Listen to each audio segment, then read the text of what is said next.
Welcome to the daily English news program on Azərbaycan Television with the most important events of the day. I'm your host, İlham. President İlham signed an executive order on measures in respect to the construction of the Ağstafa-Poylu-Georgia state border Qıraq-Kəsəman highway in Ağstafa district. According to the executive order, 2.1 million manats was allocated to the Azərbaycan Avtomobil Yolları State Agency for the construction of this road connecting two settlements with 4,000 inhabitants. Challenges to the global order. Last week, these issues on the global agenda were discussed in Baku, and solutions were considered. The 9th Global Baku Forum also became another important platform where Azerbaijan shared its initiatives for the future and development of the South Caucasus. Last week, Baku again became the center of discussion of global problems and the search for solution. The 9th Global Baku Forum once again acted as an important platform that brought together influential diplomats, current and former heads of state and government, and experts. The forum addressed the following issues: prospects of security and peace in the world, ways to eliminate threats for energy security, peace, cooperation and integration in sensitive regions, transformation of food and agricultural sectors for the elimination of injustice and poverty growing in the globalizing world. In his speech, President of Azerbaijan İlham, along with these issues, reflected on the aspect Azerbaijan focuses on in the post-conflict period to establish peace in the South Caucasus.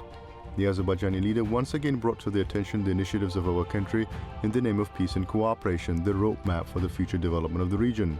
We want stable, sustainable development in the Southern Caucasus. It's a unique opportunity. Southern Caucasus was disintegrated throughout the years of independence of free countries of Southern Caucasus.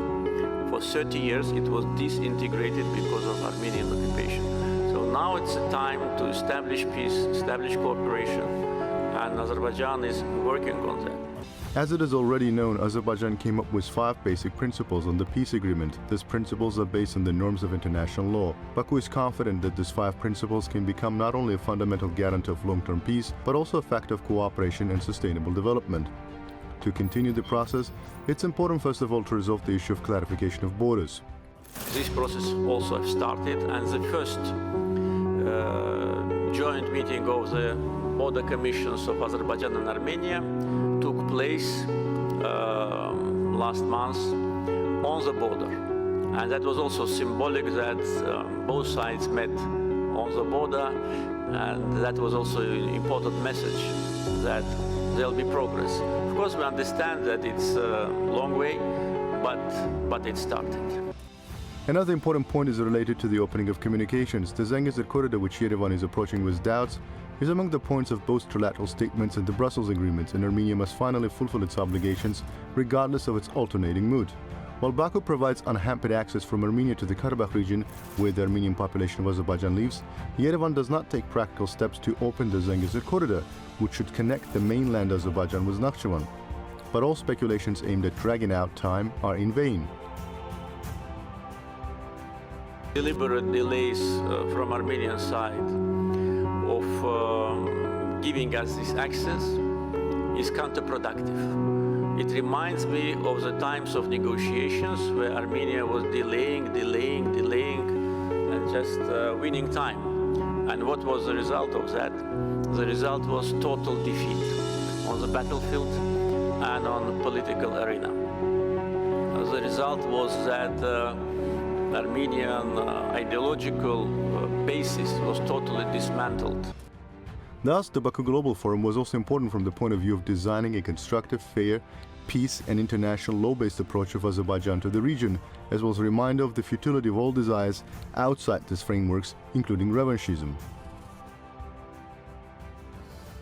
In the past 3 days, 2 employees of Anama were injured by landmine explosions in the territory of Jabrail district. It's not the first case. To date, dozens of civilians became victims of the Armenian military provocation. Since the war ended, about 200 Azerbaijani citizens, both civilian and soldiers, have been killed or seriously injured. Therefore, without doing this, we cannot start a large-scale return program. For this reason, first of all, the focus of the demining work has been on places where there is infrastructure. that is power lines and roads. Those areas had to be cleared first so that we could start this work. On the other hand, the process of demining the cities for which a master plan has been prepared is progressing fast, especially in Shusha and Ardam. Now Armenia is forced to draw conclusions from what took place. This country incorrectly assessed Azerbaijan's international influence and it being the guarantor of security in the region. Even though landmine maps of the liberated territories have been provided, their accuracy percentage is very low. Despite the fact that Azerbaijan is continuing the mining operations at an accelerated pace, the events taking place give grounds to say that the landmine threat remains present. According to the international practice, maps of minefields are often provided without the site after the conflict is over, so that civilians are not harmed in the future. Armenia, on the other hand, not only does not hand over landmine maps of Azerbaijani lands it had been occupying for nearly 30 years, but has also mined non-military territories everywhere in these areas. Of course, the goal here is to kill as many civilians as possible. The threat of mines can be considered a war crime aimed at complicating, delaying the return of residents and loss of life. These points were conveyed to the international community at the 9th Global Baku Forum, which has been on the world agenda in recent days.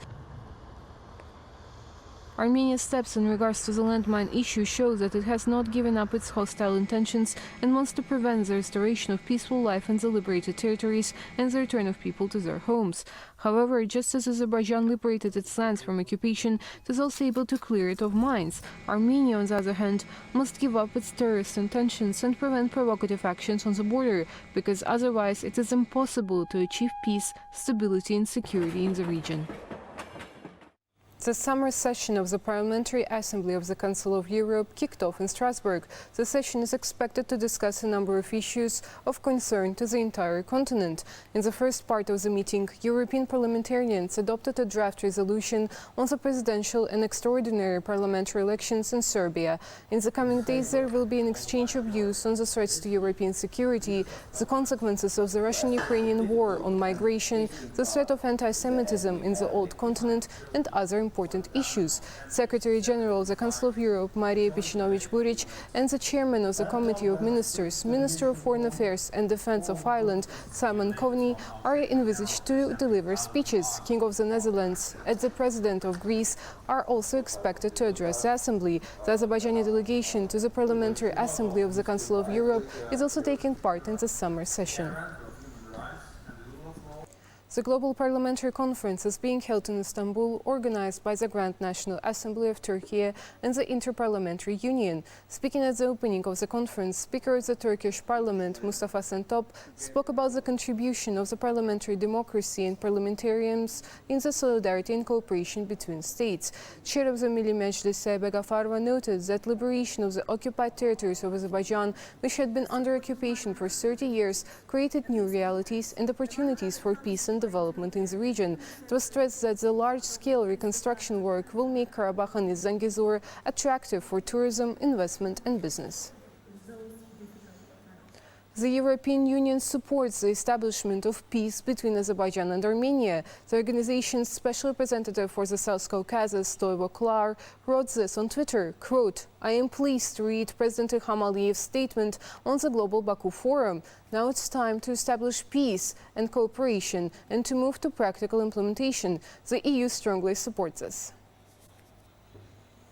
That was all for the day. Thank you for being with us and see you next time.